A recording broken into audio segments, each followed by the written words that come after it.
Hi everyone, my name is Maria and I am the Green Stitcher here on Flosstube and over on Instagram.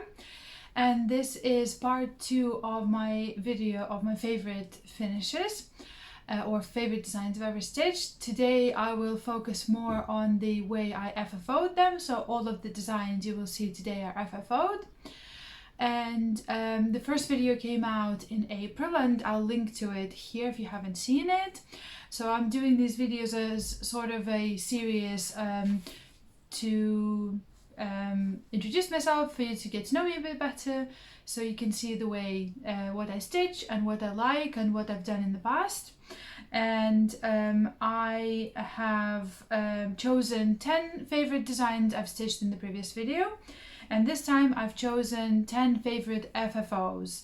Not to say that I didn't love stitching in these designs, but today I'll focus more on the method of FFOing them. I will not be showing any how-tos, but just sort of how I've finished them and what the final result looks like. I've said it in the previous videos, but I'll say it again. Thank you for everyone who subscribed, and thank you for everyone who clicked on the video to watch it.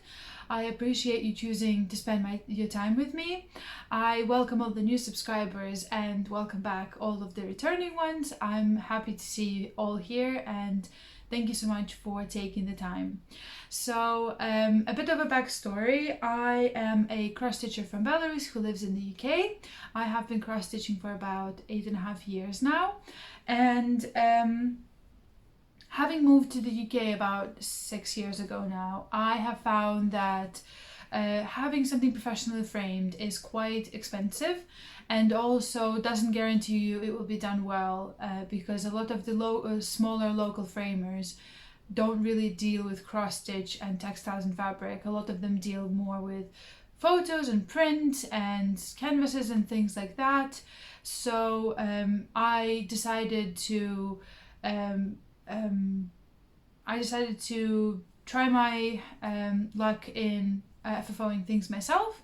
Mostly I frame my pieces, but quite a few of them are FFO'd in a different way. As you'll see today, I've got quite a few different ways of FFOing some designs. So I hope you like it.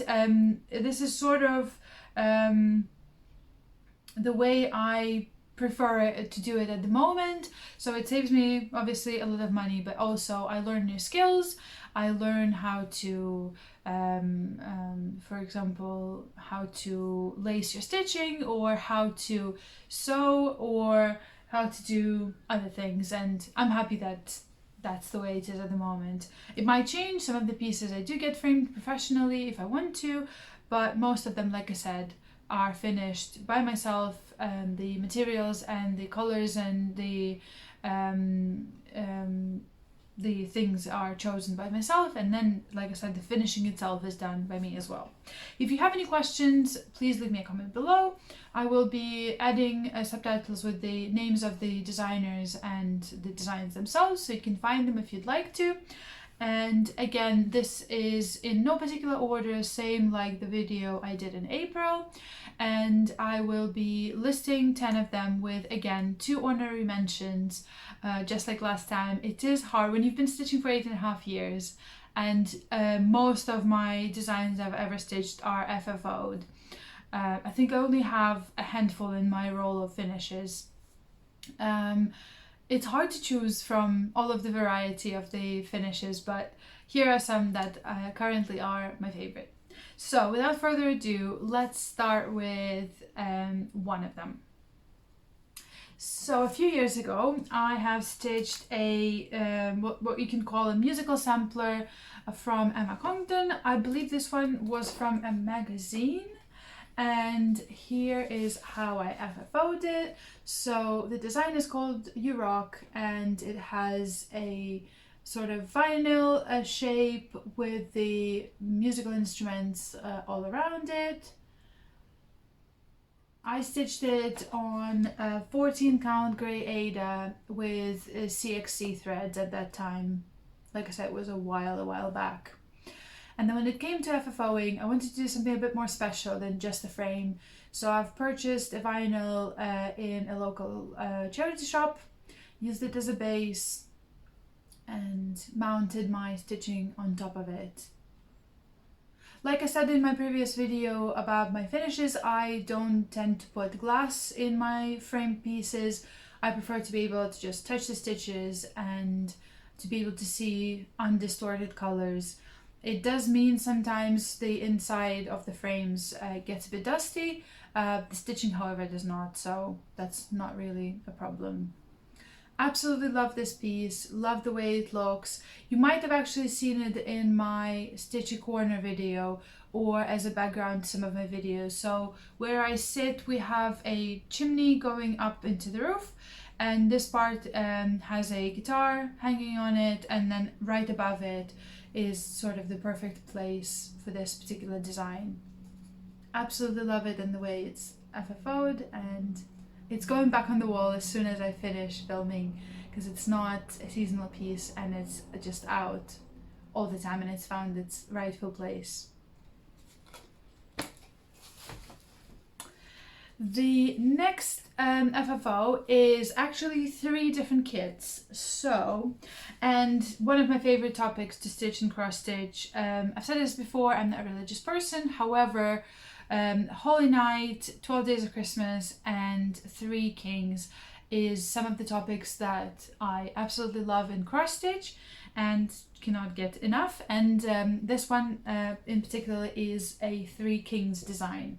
So these are Mill Hill kits that are sold separately, and they are stitched on 14 count brown perforated paper, same as in the kit, with all the kit flosses and beads. And then instead of finishing them as Christmas ornaments or some other way, I've decided I will sort of frame them. So I've made this sort of a display for them. This is one of my favorite gold frames if I ever need one. It's the same one I used in the Kiss by Riolis that I stitched a couple of years ago, and it has this metallic gold, like reddish gold shade, and I love it. I think for Christmas pieces, especially for the ones with a lot of beads and a lot of shiny threads like Cryonix, it looks great. I'm thinking of using the same one for the Brooks Box 3 crowns. So the way I've decided to do it is I have added purple velvet onto the backing of the frame. I have added some sequins shaped like stars, and then I also got this Swarovski crystal shaped as a star, like the Northern Star that they were heading towards. The stitching itself, so they are all separate as separate pieces. I'll just show you one. They don't have any backing. I didn't want to add any thickness, but they have magnets on the back, just regular neodyme magnets. And then I've placed magnets as well where I want each character to be and each of the gifts. And they are just held on there by magnets, so that if I wanted to, I could take them off and keep them safely flat somewhere, and then the frame could go in storage separately, just in case. So it's one of my favorite ones for sure. Again, this one didn't come out this Christmas because we didn't have much of stitching up yet, but it will definitely go on the wall next year. Well, at the end of 2024. The next one is a series of designs that I don't have with me. They were a gift, and I've gifted them to my mom. So my mom loves all things to do with gardening and planting vegetables, and I saw this series of designs by a Russian designer, and I will try to link, like I said, anywhere I can, or at least put the names of the designs and designers on the screen. So this was actually a stitch along, and she was releasing one design every week or every 2 weeks, and I think we were stitching this the whole summer of like 2021. So they're the garden series. There's 8 designs, and I stitched some of them on a brighter green 32 count even weave, and some on a lighter one of the same type.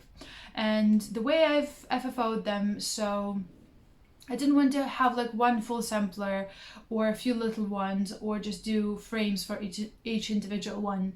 I have got birch, these birch round cutoffs of the trunk, and then I had added the little hooks to hold them onto the wall, and my mom had, and I finished them sort of like flat folds but just on one side, and then I know my mom has put them up in the summer house where they belong, obviously, because that's where she does most of her gardening and most of the vegetable planting, and I know she enjoys them very much, and I'm really happy I stitched the whole series and stuck with the stitch along and finished it on time and FFO'd it as well.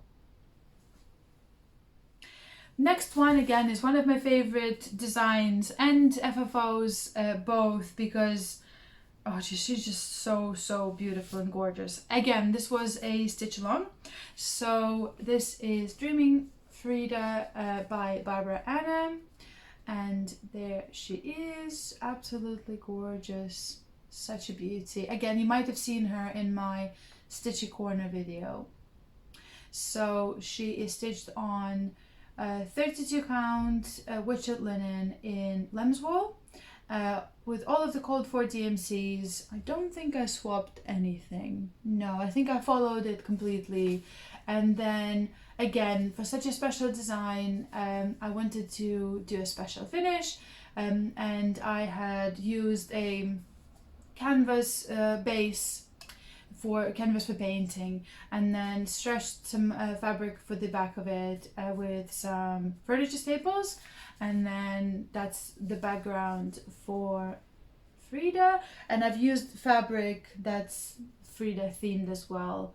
It's got some of her portraits and the pigeons and these sort of skulls, and the whole thing and the tiles remind me of Gaudi's architecture in Barcelona, which I know that's not where she's from, but yeah, I think this fabric and the colors, the turquoise shades in it, and Frida herself in Barbara Anna's design just work so well together, and I'm in absolute love. She is constantly on the display. She lives next to my beads and my Krynics and a little box with my jewelry, and I just absolutely adore her, and I'm so happy I stitched and FFO'd it this way. Next FFO is a little one, and I've again, I've showed it to you before, but I thought I'd show it again. So I actually have some more finishes inside. On one of my trips to my local needle store, which is a few hours away in Wales, I have picked up a mix of cross-stitch and hardanger chart, which is by Cross and Patch. I don't remember the exact name of the design, but I'll put it on the screen if I find it again. And so I've really wanted to try hardanger before, and I tried it on this, and I think I'll do some more again. So here's the finished design. This is a Christmas heart with some berries, and oh, there, you should see it a bit better now, with some berries and some beads. It looks absolutely gorgeous. I fell in love with it on the preview, and even more so when I finished it. And I stitched it on 32 count ivory linen by Belfast. Yeah, I think so. Maybe 28? One of those. I think she recommended I try Mary in Create Nostalgia. Recommended to use a larger count if I'm doing it first time. I don't remember, I'll have to double check. So I finished it, and then I think either on the same trip that I bought the pattern, or on a different one in possibly Hobbycraft, I had bought this heart-shaped cardboard box, and so I was in need of a finish for it, and they actually just absolutely came along together so lovely, and now it decorates the top of this box. Maybe I should have added, oh actually I do have padding. I wanted to say I should have added some padding, but no, it's got, yeah. So I've decorated the side of it with some cotton lace that I had in my stash, and it just sits on top of my box. And then this box is used for all sorts of storage purposes. At the moment it has some of my autumn stitched mill hills. Before that I used to keep a whip here and some of the crynix that it was using, but I absolutely love the box. It's really handy and useful, and I think it's a great way to FFO such a lovely little design. It's out on my desk all year round. I don't really just put it out around Christmas, and I enjoy it very much. I really loved stitching cross and patch designs. I will most likely go back and order some more. I quite enjoyed doing hardanger and mix with crosses as well. So there's that. Then one of the recent finishes is a design by, I think it's a kit or pattern by Mill Hill, and designer is Jim Shore, I believe. So this one is called Harvest Trio, and it's a bell pull or banner with 3 lovely ravens and an absolutely fantastic pumpkin. It uses a lot of Mill Hill beads in all of them. 2 buttons. So I have used everything it was that it called for, except for the purple beads in this crow. So I believe the ones that are called for are out of production at the moment, so I just used the closest substitute. And then I couldn't find the buttons of the same exact shade that they use, which are like coffee beige-ish color, and I've used these denim and mustard ones instead. The pumpkin is absolutely gorgeous, just such a beauty, so many beads here. I've used the Mill Hill fabric. This one is 27 count. I'm not sure if it sort of feels like even weave, but possibly a mix with linen as well. And so what I've done with it when I had finished the design is I had finished it as a banner, like I said, using 2 bell pull holders by Witchelt, I think, and then this lovely fabric with pumpkins, and it just is so beautiful and lovely. I think I was a bit late for Halloween and it didn't get the chance to be up on my wall, but it's definitely going up there this year. I love this design.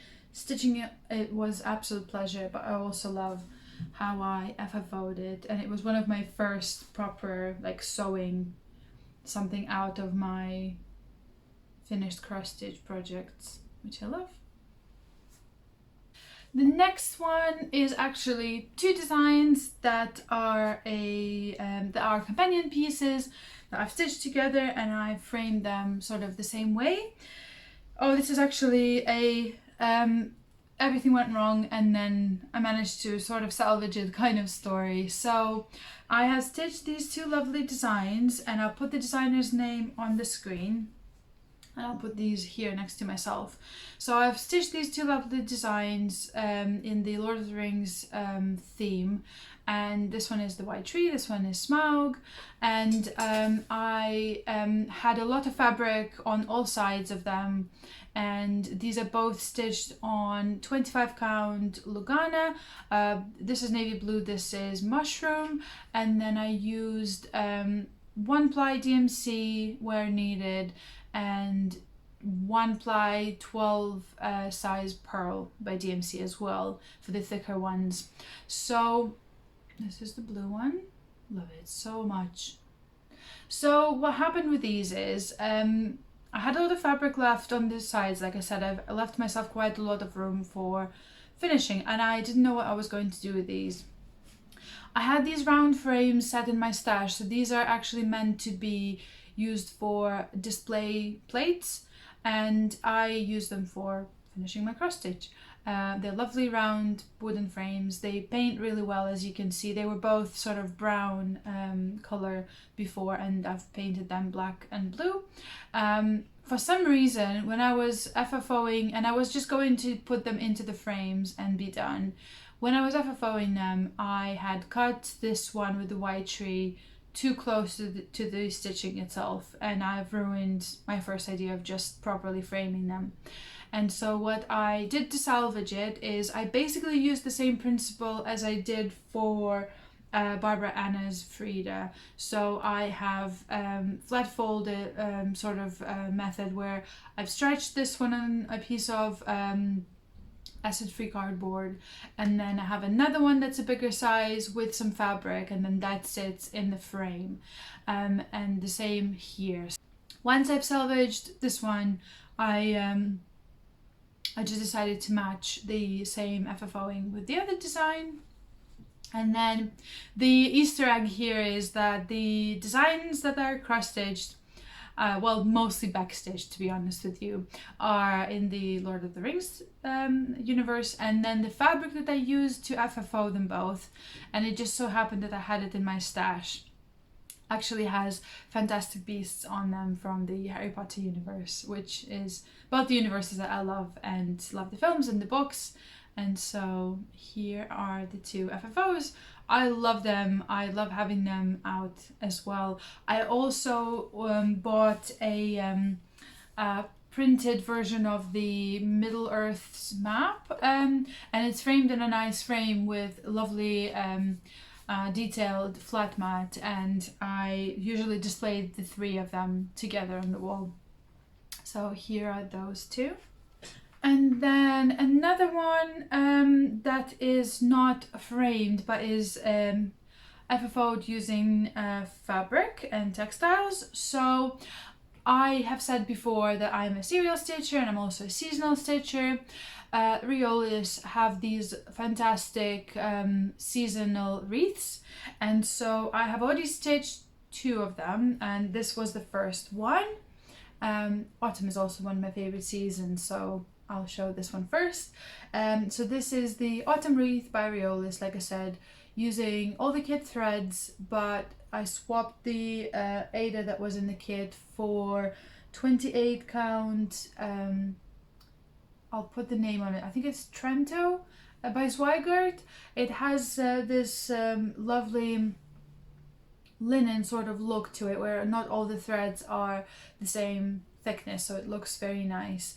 And then I just backed it with some yellow linen, just the sewing linen, added the handmade tag, and then I've added this jute cord as sort of a connector point between the two layers, and it's padded as well. And this one has no cardboard or anything in it, so it's soft like a pillow, and it has a piece of padding in it, which makes it nice and fluffy and plumpy.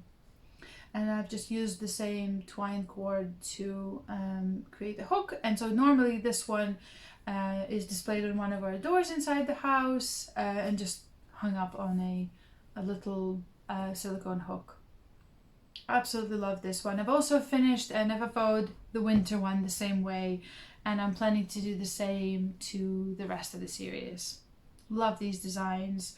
They are stitched with different plies. There's a lot of 3/2 and 2/2. There's half stitches, full stitches, back stitch, and I think one of the designs from the series, probably the summer one, uses ribbons as well, which I haven't used for stitching before. So love this. And then I think I've got the, like I said, I left the most favorite, the most beautiful for last. And before I show it, I'll show you two honorary mentions. So one of them, again, you have already seen it. It's not anything super special, but I really love it and I love the way it turned out. It's a Jeannette Douglas pumpkin design. I'm not sure what the name is. Again, I'll put it on the screen. And it looks like this. And I've FFO'd it into a round box that I got from Create Nostalgia in Wales. It has padding inside as well. I've just overstuffed it, so it's got a bit of marking on there. And it's holding Cryonics for a May start. The design itself is stitched with all of the hand-dyed threads that it calls for on 36 count Edinburgh linen by Zweigart in I think this is just mocha, light mocha, not the vintage one, just the standard one. And then I'm not sure if the dye lots are so different, or I don't know, something went wrong in terms of shades of colors that are called for, and so they really blended in together when I stitched it using the pattern, and so I had to frog quite a lot of one color and sub it for a much darker one to make sure it's more sort of contrasted and all of the patterns on each pumpkin are visible. But I still love it and it looks fantastic. And then the second honorary mention is, again, one of my favorites, lovely design and a lovely FFO. So it is Samovar, and it's a it's something that we used quite a while back in Eastern Europe and in Russia to make tea. And it's a beautiful design, very intricate with a lot of backstitch. And then I had this, there is a crafter back at home that I ordered this from. So they make these wooden bases for FFOing your stitching. And I have this one, which is a window frame, one of the traditional ones. And I think it looks gorgeous. And it has pre-drilled sort of holes on the back here, and you just sew your stitching on top. I actually have a few more of these wooden bases to FFO my stitching on, but I haven't used them except for this one. I actually need to find a few more designs to put in those and display them, because I think they look fantastic. They look really, really good and special. So that is my honorary mentions, and then the last piece I'll show you that is my absolute favorite, both in the design and the FFOing category, is again part of the now I do whatever I want whenever I want in my stitching. Like I said, it was one of the designs that started the I stitch whatever I want whenever I want era on my channel. So I will insert the picture here, because that is not how I stitched it in the end. So I started it in 2018, I remember very well, and I picked a 32 count Floba, which is a mix of cotton with linen, as far as I remember, or cotton and viscose that looks like linen. And I had tried stitching it for a very long time. It took me a while to get anywhere with it, and then I just found that I wasn't reaching for it, I wasn't enjoying it, and I was considering UFOing it at some point. And then I had another idea come to my mind, which is what I went with in the end, and I'm really happy I did, and this is what I did in the end. So my final result looks like this. I started the background just a little bit, and I ended up frogging it, and decided that I will just keep the main characters and I will not stitch the rest of the design. For me, compared to the rest of the design, the characters look the most beautiful and the most intricate with all the patterns, and I just thought I couldn't bear stitching anymore on this fabric. I fell out of love with it. It was very like tight. The stitches were really plump and thick and weren't laying straight, and like I said, because I'm a process stitcher, first and foremost, I didn't enjoy working on it at all. And so I've decided to stop at this point, and I'm really happy I did. So the frame had sat in my stash for actual years. I think I bought it 2 or 3 years ago, and I just saw it in the charity shop. I absolutely loved it. I think it's beautiful. It's got so many details, carved wood, and then the frame itself has these sort of flowers or leaves painted on it.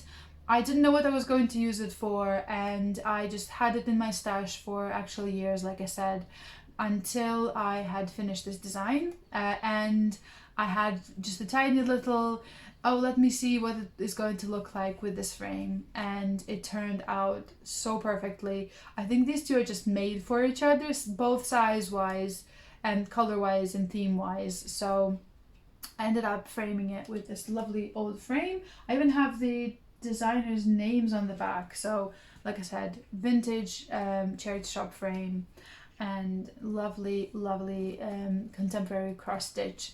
So I'll show it a bit closer and talk to you a bit more about the design itself. So if you don't know, this is part of Slavic mythology and fairy tales and folklore.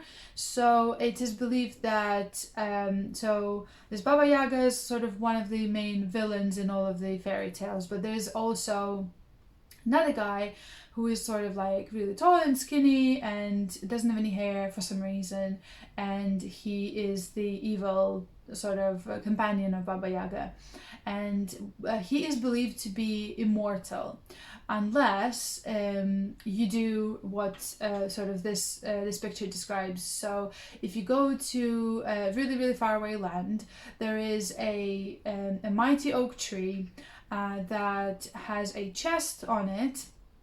The chest has a hare inside, the hare has a duck inside, and the duck has an egg that holds the needle with a thread, and the death of this guy is on the tip of this needle. So the only way for the hero in the stories in the folklore to defeat him was to find this chest, get to the bottom of it, and I think break the needle or do something with the needle to defeat him.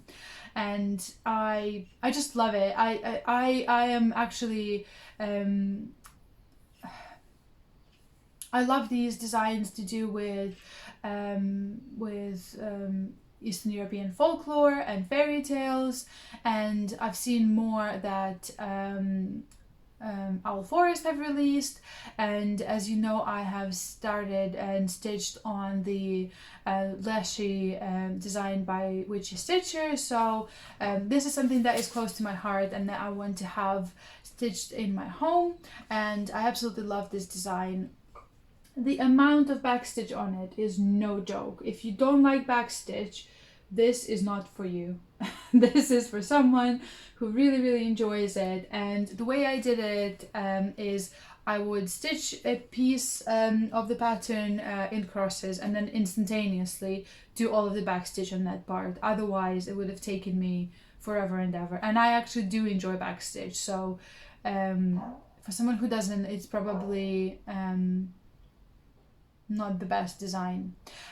So the reason I love this frame, besides it being the right size and color, is I feel like because I didn't stitch the chest itself, the frame sort of represents the chest. So it's wooden, it's got this carving, they are set there like tightly and neatly inside, and you see I've only left a little bit of air in the design, and I think it's absolutely perfect.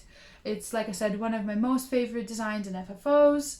I'm so proud I finished it. I am so proud I just decided to let myself go and finish it whenever I decided to. So here we are. Here is my 10 most favorite FFOs, and I love them all equally, and I love them all as much as the ones that I showed in the previous video. And I hope you enjoyed this video and found some designs that you possibly haven't seen before. If you have any questions, like I said, leave them in the comments below. Thank you so much for your time. I loved showing you my wonderful cross stitch. Hope you enjoyed it, and I'll see you soon. Bye!